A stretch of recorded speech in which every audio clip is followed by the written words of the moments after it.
Amém? No nome de Jesus. E nós estamos aí vivendo esse momento tão especial, falando sobre a plenitude do Espírito Santo. Eu estou aqui motivando os meus irmãos a buscar a plenitude do Espírito. Eu não sei quantos de vocês estão fazendo isso. Eu não sei quantos de vocês estão entrando no quarto, orando, pedindo mais de Deus. Eu não sei quantos de vocês estão saindo daqui, ouvindo a palavra e querendo praticá-la. Eu não sei quantos de vocês estão chegando em casa, dobrando os joelhos, falando, Senhor, eu quero mais de Ti. Senhor, eu quero mais da Tua presença. Eu quero provar mais desse poder no meu corpo, na minha mente, no meu coração. Eu não sei quantos de vocês estão levando isso ao pé da letra. Por quê? Porque, primeiro, que é bíblico. E outra, vai te ajudar a viver uma plenitude em todas as áreas da sua vida. Vamos crer nisso. Vai te poupar de muitas coisas. Na nossa vida nada acontece por acaso. A Bíblia diz que todas as coisas cooperam para o bem daqueles que amam a Deus. Quantas coisas? Todas. E nesses dias Deus quer nos equipar. Quer nos capacitar a viver essa plenitude. Tá bom? Então, vamos lá em Tiago, capítulo 1.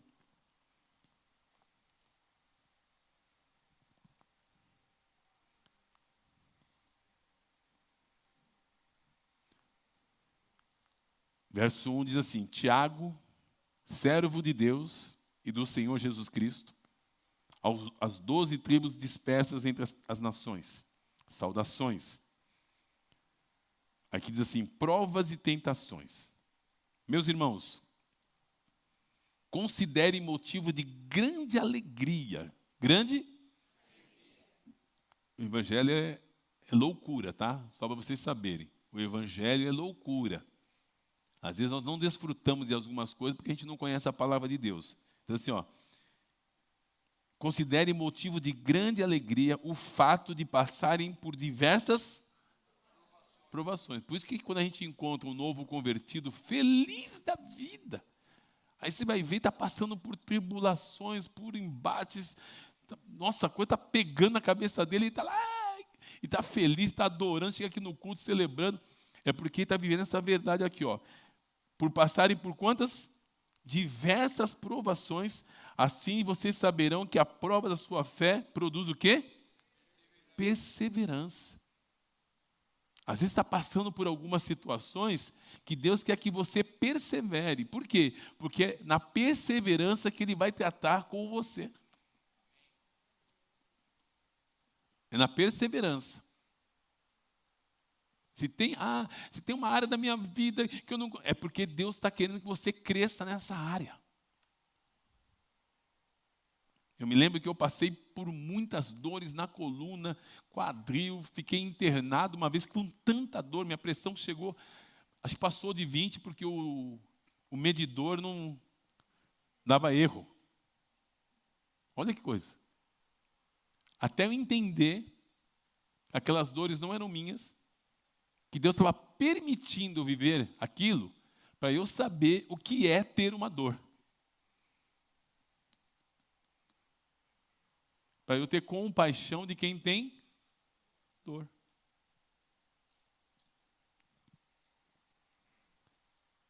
No entanto, verso 4, a perseverança deve ter ação completa. O que significa isso? Ninguém quer passar por tribulação. Queremos passar? Hã? Ninguém quer passar. Só que no meio do processo que a gente faz, a gente aborta. A gente dá um jeitinho para não continuar aquela situação.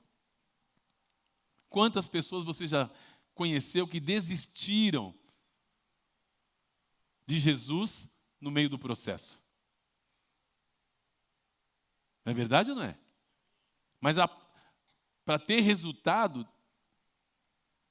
tem que ter o quê? Tem que ser uma ação completa. Então, se tem situações que nós desistimos no meio do caminho, nós temos que parar, Senhor, eu vou continuar o processo, para que seja completo na minha vida. Então diga para o seu irmão, não fuja do processo. até ter uma ação completa. Amém? A fim de que vocês sejam perfeitos e íntegros, sem que lhes falte coisa alguma.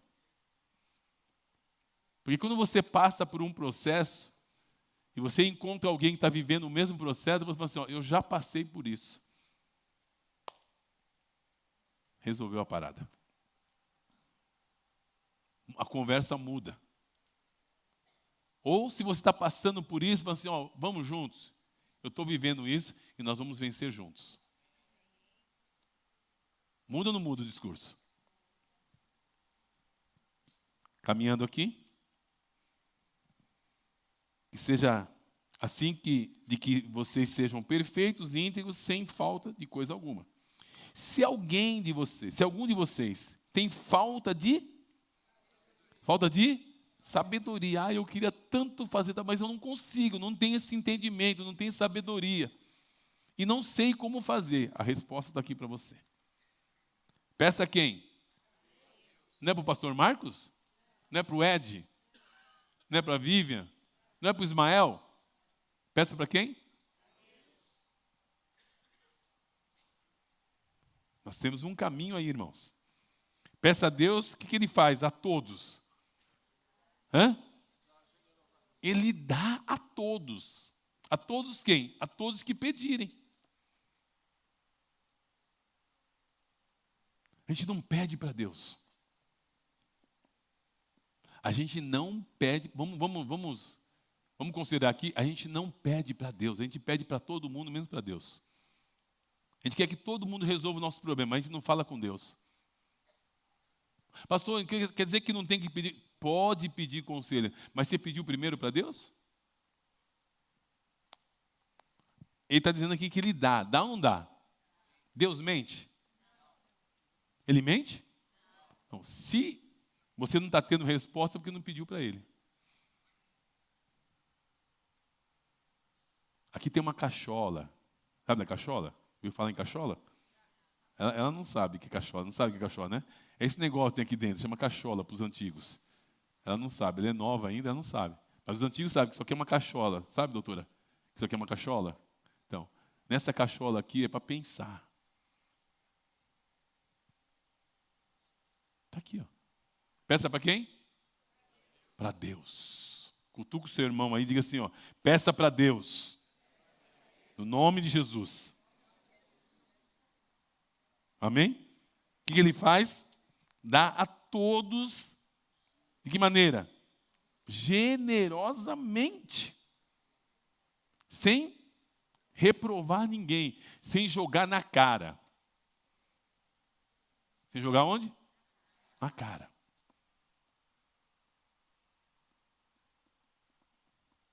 Porque a nossa tendência é essa, né? Nós fazemos alguma coisa e depois a gente joga na cara.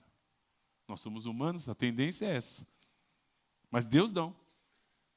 Sem reprovar ninguém. Ele será o quê? Concedido. A gente podia parar aqui e ir para casa hoje. A gente podia parar aqui e ir para casa. Deixa eu resolver esse negócio em casa, porque já deu hoje. Então, peça, porém, aqui vem o segredo. Peça, porém, com...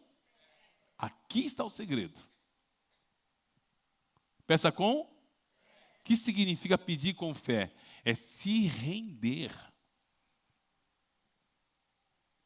O nível de fé que Deus quer que eu e você tenha é de rendição. E a receita vem aqui mais para frente. Peça com fé. Lê para mim aí. Gente, o que é isso? Sem duvidar. O que é sem duvidar? Responde para mim, por favor. Vamos. Perguntas e respostas. Com confiança. Mas o que é esse confiança? Fala para mim. Explica melhor. Eu quero aprender sobre isso. Eu preciso aprender o que é pedir com confiança, pedir com fé. O que significa isso? O que você entende sobre isso? Acreditando que ele vai... É só isso mesmo? Fala, Manula. Esposa do Manuel.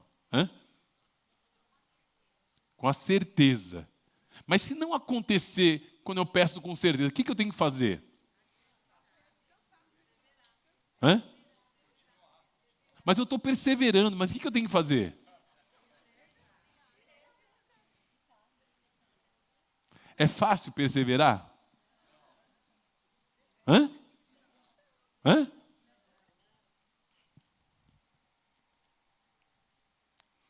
Nós temos que aprender, na nossa mente, a discernir quando a dúvida vem. Vamos aprender a discernir. Porque às vezes a dúvida vem e a gente não luta contra ela.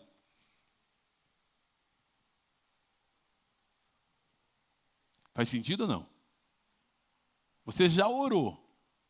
Não aconteceu. A dúvida apareceu, nós temos que aprender a tirar a dúvida. E Deus vai dar uma receita para mim e para você aqui, como tirar a dúvida. Pergunta para o seu irmão, como tirar a dúvida? Pergunta para ele. Eu quero aprender.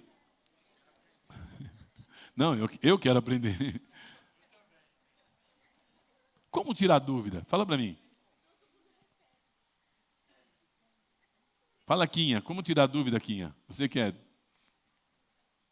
magistrado aí. Hã? Olha, Quinha. Nota 10 para você, Quinha. A Vera que falou para você aí, soprou no seu ouvido, né? Muito bom. Está ficando claro, irmãos? Porque a nossa tendência é, não aconteceu como eu queria, eu desisto. Não aconteceu como eu desejava, já não faço mais.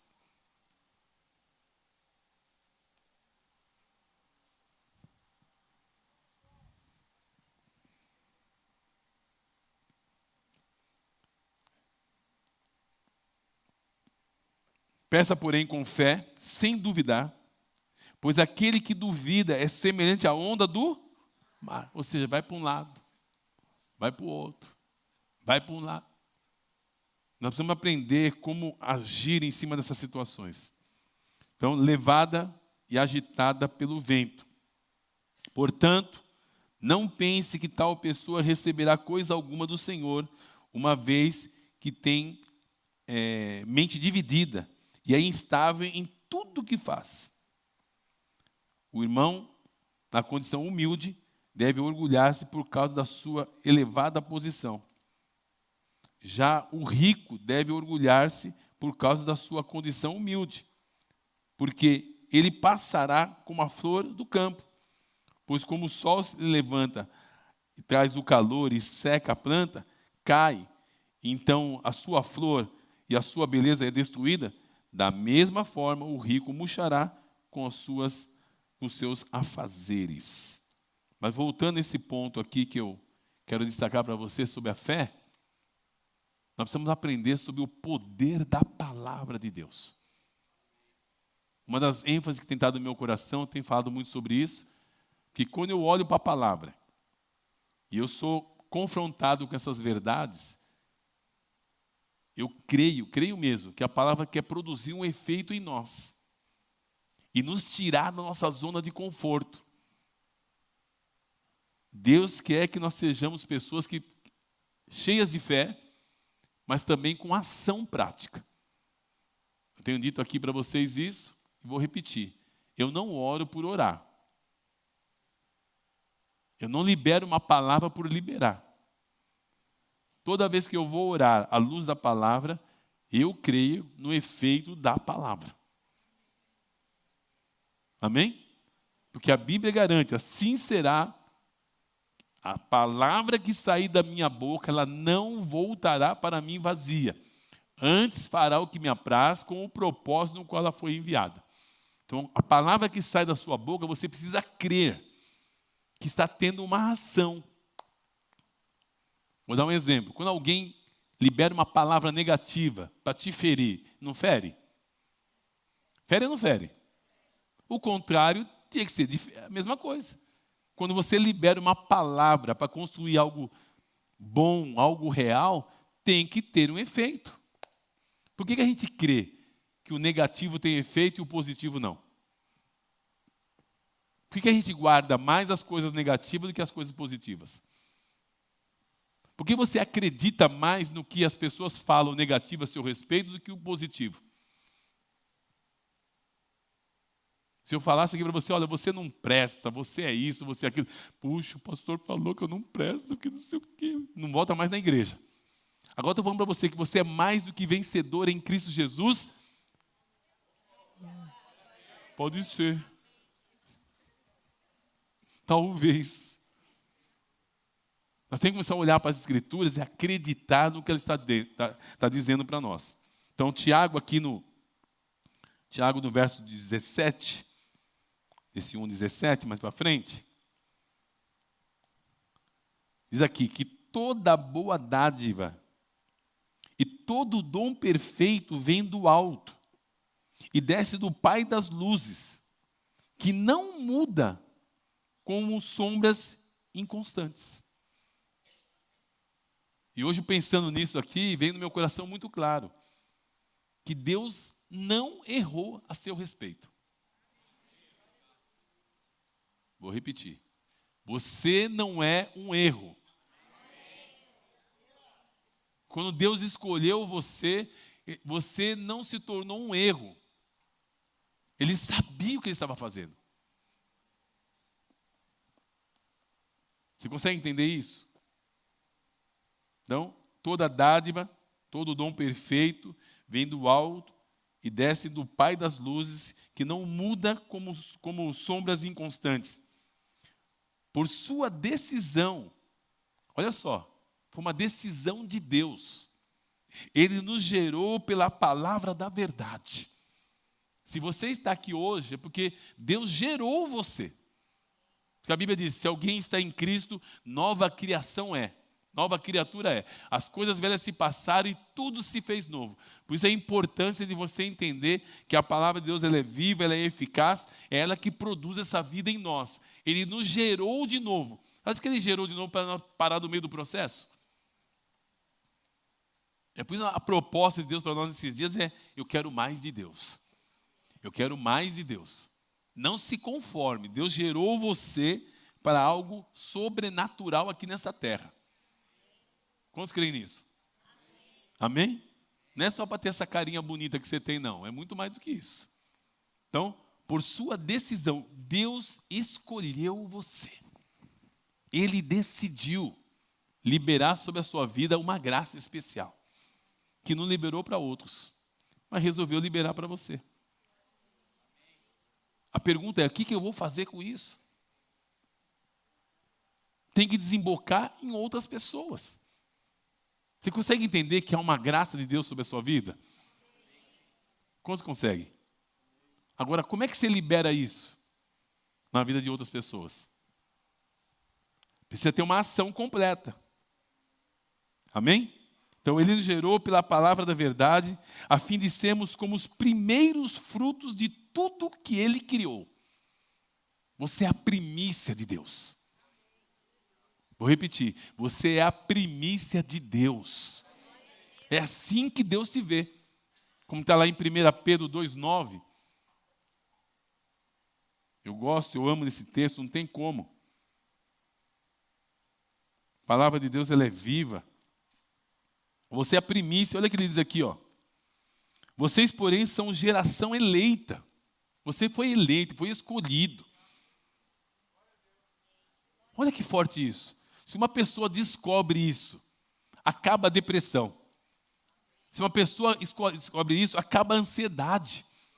Se uma pessoa descobre isso, acaba o medo. Qualquer coisa traz medo. Geração eleita, reino de sacerdotes, nação santa, povo que pertence a Deus. A outra versão diz, propriedade exclusiva de Deus. Você é propriedade exclusiva de Deus. De mais ninguém. O diabo não tem parte na sua vida. Tem alguns que não estão convictos disso, não. Eu vou repetir. O diabo não tem parte na sua vida. Eu vou ensinar você a tomar posse. Você tem que falar. Que alguns estão assim, ó. Eu é que sei. Gente, eu só não posso escutar quem está na transmissão, mas você eu preciso ouvir. O pessoal da transmissão deve estar escrevendo amém, amém, amém, amém. O diabo não tem parte na sua vida.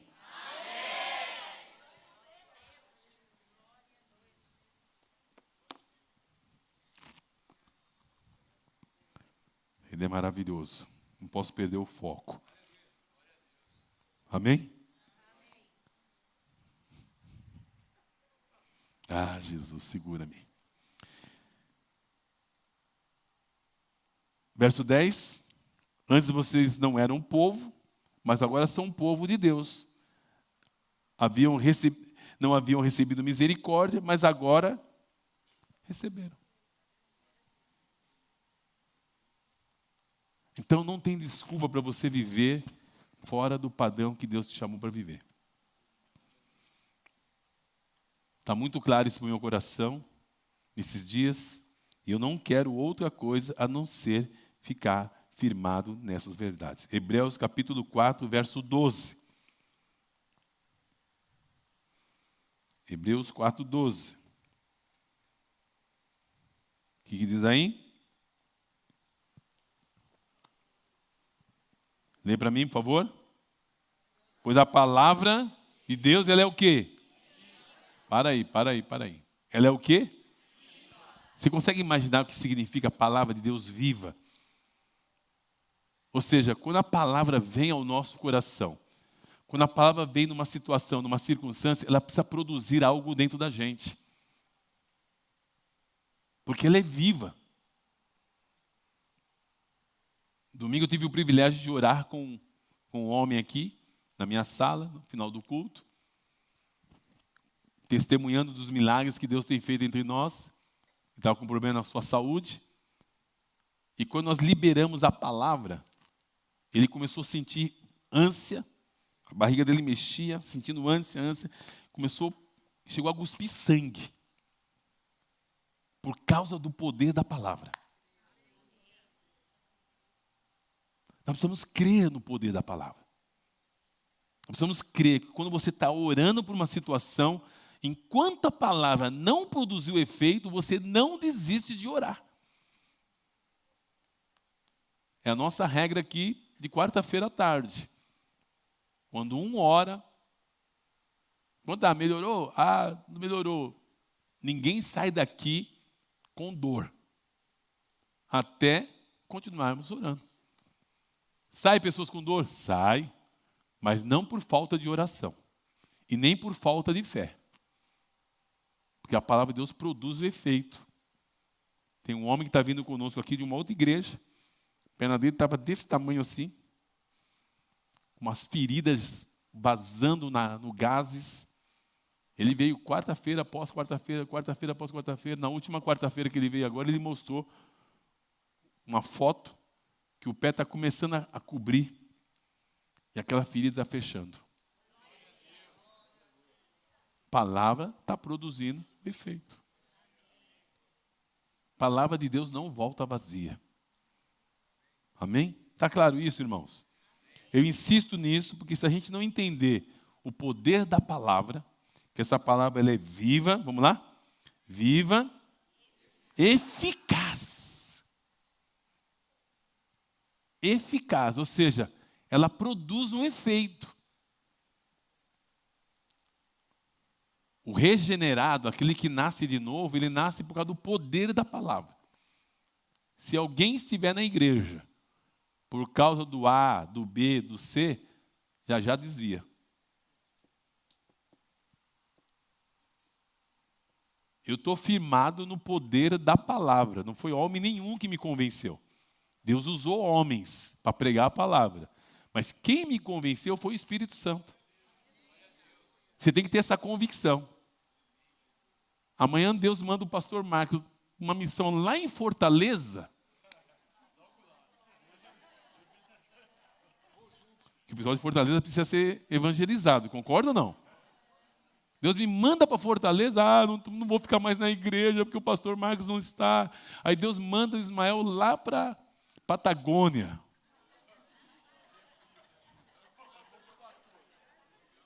Você entendeu, não? Quero o melhor para o meu irmão, né? Não é assim, não? Ou seja, é a palavra de Deus que nos transforma. Senão as pessoas vão ser, sabe o quê? Que Tiago falou agora há pouco, inconstantes. Esteja firmado na palavra. Quando alguém fala, ai pastor, se o senhor sair daqui, eu não sei. Eu nem, para, quebra esse ídolo aí. Quebra essa imagem.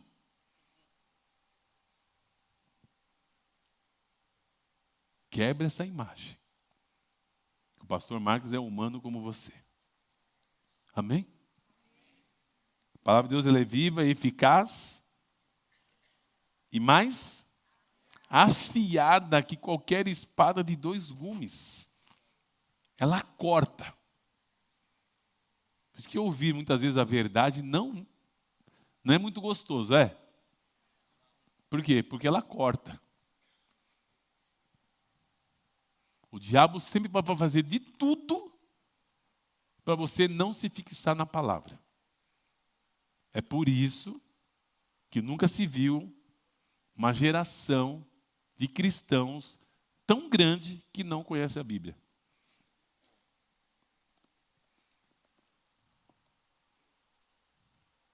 É verdade ou não é? Ô, Manuel, não deixe esses dois ficar andando não, por favor. Por gentileza. Tá? Eu tenho uma restrição aí que eu queria que você me ajudasse. Por gentileza, eu tenho que alertar vocês. Por favor. É difícil isso, mas não tem jeito. Eu estava relutando aqui. Mas é por isso que muitos cristãos não estão firmados na palavra. Nós precisamos ter a palavra de Deus, paixão por ela. Porque a palavra tem poder para transformar. Porque a Bíblia orienta, quando vocês vão se falar com salmos, hinos, cânticos espirituais. Por quê? Por causa do poder da palavra. Vai firmar um relacionamento com alguém, tem que ter palavra de Deus. Se não tem palavra de Deus, não firma relacionamento. Poder da palavra. Olhem para mim, gente, por favor. Poder da palavra. Se não tem palavra de Deus, não dê passos. Está claro isso? Para nós nos ajudarmos aqui, porque a palavra tem poder para mudar situações e circunstâncias. Eu não sou louco de dar conselhos fora da palavra, de orar fora da palavra. Não sou. Porque eu sei do poder da palavra. E a palavra produz um efeito. Amém? Acredite nisso. A palavra de Deus ela é viva, ela é eficaz, mais afiada que qualquer espada de 2 gumes. Ela penetra ao ponto de dividir a alma e o espírito, juntas e medulas, e até ela é apta para julgar os pensamentos e intenções do coração. Falei aqui a semana passada. O homem espiritual discerne bem todas as coisas. Você precisa pedir para Deus discernimento. Senão você é enganado. Não só enganado, você passa a ser manipulado ou manipulada. Por falta de discernimento. Tem uma coisa que eu estou pedindo para Deus esses dias, é discernimento. E olha que Ele está me dando um pouquinho, hein? Não está deixando eu ser enganado, não. Porque eu preciso de discernimento. Amém? Porque quando nós não temos discernimento, nós nos empolgamos e deixamos ser levados. E julgamos ser maduros. Às vezes não é maturidade, é falta de discernimento. É falta de discernimento. E discernimento, sabe onde a gente conquista discernimento? É no secreto. É quando você entra no seu quarto, fecha a sua porta. E detalhe, não é para você orar muito, não. Que logo após você orar, você sai de lá com responsabilidade. Sai ouvindo a voz de Deus e praticando o que Deus te ensinou. Faz sentido isso?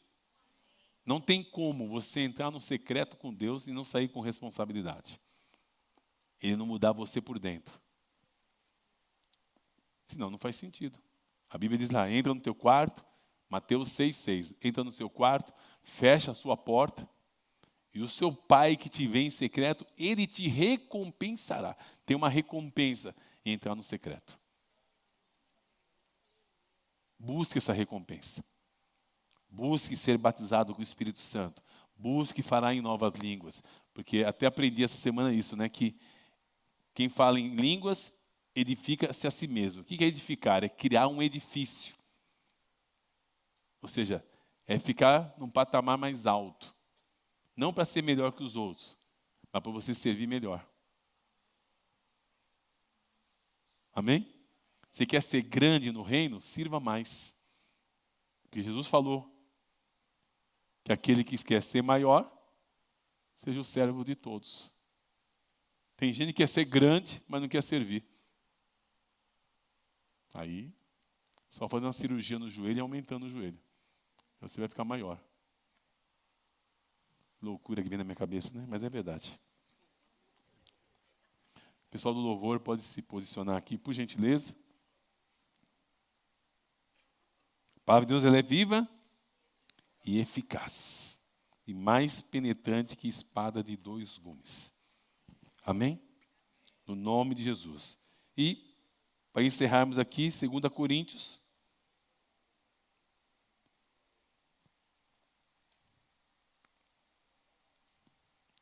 Capítulo 1.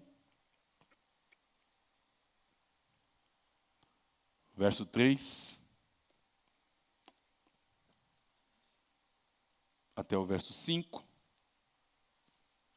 Diz assim. Presta bem atenção que nós vamos orar sobre isso, irmãos. Bendito seja o Deus e Pai de nosso Senhor Jesus Cristo, Pai das misericórdias e Deus de toda consolação. O que Ele faz? Que nos consola com todas as nossas tribulações. Então, no momento de tribulação que você possa estar passando ou já passou, o Senhor sempre vai te consolar. Amém? Que nós estamos sujeitos a passar por tribulações. Então, Ele sempre vai nos consolar. Para quê? Para que possamos consolar os que estão passando por tribulações, com a consolação que recebemos de Deus. Isso aqui é muito forte. A Bíblia diz que todas as coisas cooperam para o bem daqueles que amam a Deus. Quando você passa por uma situação, você vai ser consolado por Deus. Deus está consolando você, visando consolar alguém. Na nossa vida nada acontece por acaso. Mas pode ser que você está vivendo uma vida de consolo a vida inteira. Pare de se consolar só e comece a procurar quem Deus quer que você console.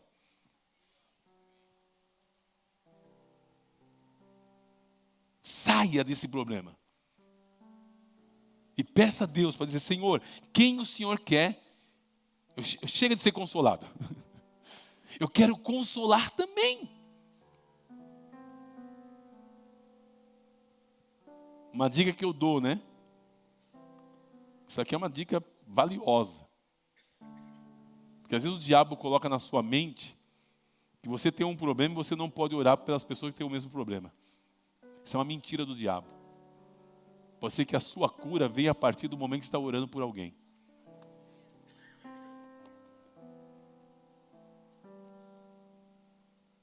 É? Quantas vezes eu cheguei aqui na comunidade com uma dor, quando eu orei, a dor passou.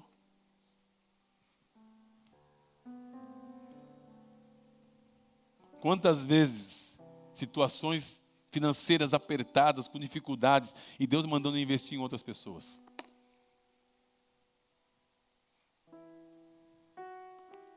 Que senão a gente fica como vítima, né? É só a gente que passa. Mas o texto diz aqui, ó. Vamos voltar no texto, verso 4. Que nos consola em todas as nossas.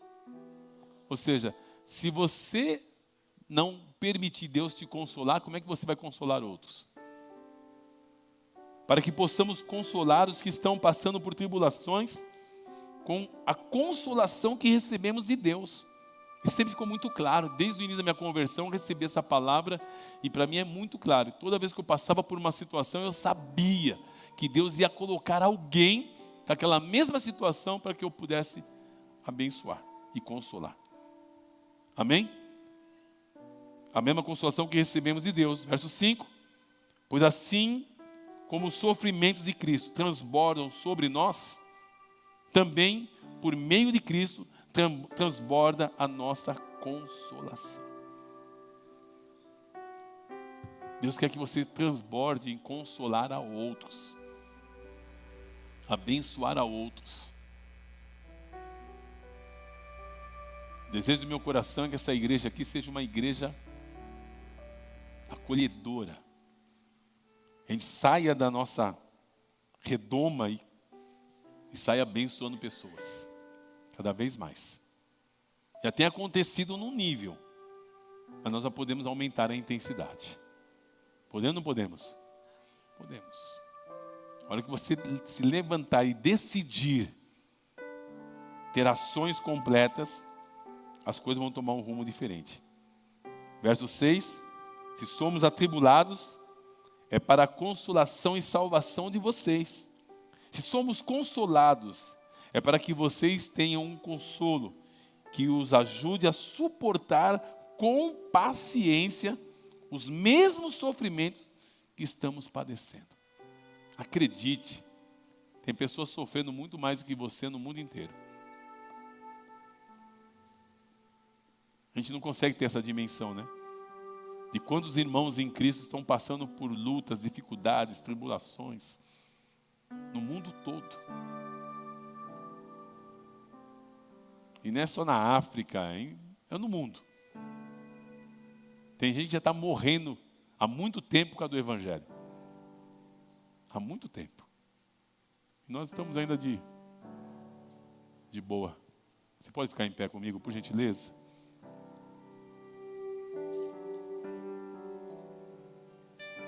Deus não se enganou ao gerar você em Cristo. Ele gerou você com um propósito. Com um propósito.